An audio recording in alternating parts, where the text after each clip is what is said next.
RMC ને એનજીટીએ 22.5 કરોડનો દંડ ફટકાર્યો છે। રાજકોટમાં કચરાના ઢગલાને લઈને આ દંડ ફટકારવામાં આવ્યો। નકરાવાડી વિસ્તારમાં કચરાનો પહાડ ખડકી દેવામાં આવ્યા હતા।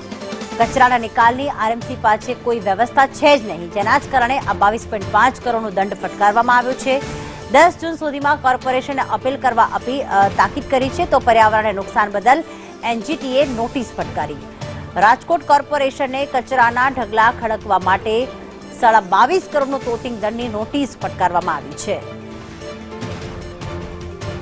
ત્યારે વિપક્ષના નેતા અતુલ રાજાણી અમારી સાથે જોડાઈ ગયા છે ફોન લાઈન પર। અતુલભાઈ નમસ્કાર, સ્વાગત છે આપનું। અતુલભાઈ, રાજકોટમાં કચરાની અને કેટલી સમસ્યા છે ને જેના કારણે પ્રદૂષણ પણ ફેલાવતું હોય છે ને એના લીધે આરએમસી આ દંડ ફટકાર્યો છે, આપની પ્રતિક્રિયા?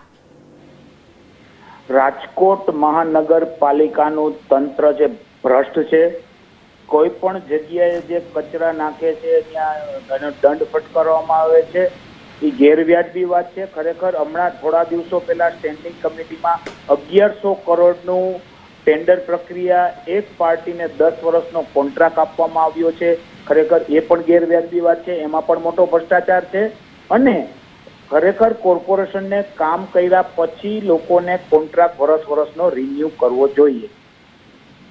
જી આભાર અતુલભાઈ, સંદેશ ન્યૂઝ સાથે વાત કરવા બદલ। મયુર સોની અમારી સાથે જોડાઈ ગયા છે। મયુર, કેટલી સમસ્યા છે રાજકોટમાં અને શા માટે આરએમસી પાસે કોઈ કચરાના નિકાલની વ્યવસ્થા જ નથી?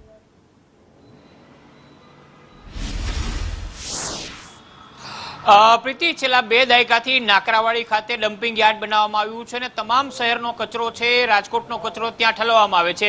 નાકરાવાડીના ગ્રામવાસીઓ પણ આનાથી ત્રસ્ત છે અને આરટીઆઈ એક્ટિવિસ્ટ દ્વારા આ મામલે ઠેઠ નેશનલ ગ્રીન ટ્રિબ્યુનલ સુધી આખો મામલો કરવામાં આવ્યો હતો અને ત્યારબાદ નેશનલ ગ્રીન ટ્રિબ્યુનલે ત્યાંના જે વિસ્તાર છે તેના પર્યાવરણની ખરાબ સ્થિતિ, પ્રદૂષણની સ્થિતિના તમામ માપદંડોને ધ્યાનમાં રાખીને રાજકોટ કોર્પોરેશનને 22.5 કરોડ રૂપિયાનો તોતિંગ દંડ ફટકાર્યો છે। ઉલ્લેખનીય છે કે એક તરફ રાજકોટ મહાનગરપાલિકા સામાન્ય લોકોને 500 રૂપિયાથી લઈને 5000 સુધીનો દંડ ફટકારતી હોય છે સામાન્ય કચરો ફેંકવા માટે, પરંતુ ખુદ કોર્પોરેશન કે જેની જવાબદારી છે કે શહેરને સ્વચ્છ રાખવાનું, શહેરના કચરાનો યોગ્ય નિકાલ કરવાનો, દરરોજ લગભગ 2 લાખ રૂપિયાનો ખર્ચ મહાપાલિકા કચરાના નિકાલ માટે નાકરાવાડી ખાતે કરે છે, એજન્સીને ચૂકવે છે, પરંતુ અહીંયા કચરાનો નિકાલ થતો નથી। જે વેસ્ટ પડ્યો છે એના કારણે ડુંગરા ખડકાયેલા છે અને આ જ વાત ધ્યાને આવતા ગ્રીન ટ્રિબ્યુનલ છે તેના દ્વારા આવડો મોટો તોતિંગ દંડ કોર્પોરેશનને ફટકાર્યો છે। એટલું જ નહીં, પરંતુ અપીલ કરવા માટેનો થોડો સમય આપ્યો છે। જો કે અપીલ કરવા કરતા સૌથી મોટી વાત એ છે કે કોર્પોરેશન કચરાના નિકાલ માટે નિષ્ફળ ગયું છે અને જેની નોંધ ગ્રીન ટ્રિબ્યુનલ દ્વારા લેવામાં આવી છે। આભાર મયુર તમામ વિગતો માટે।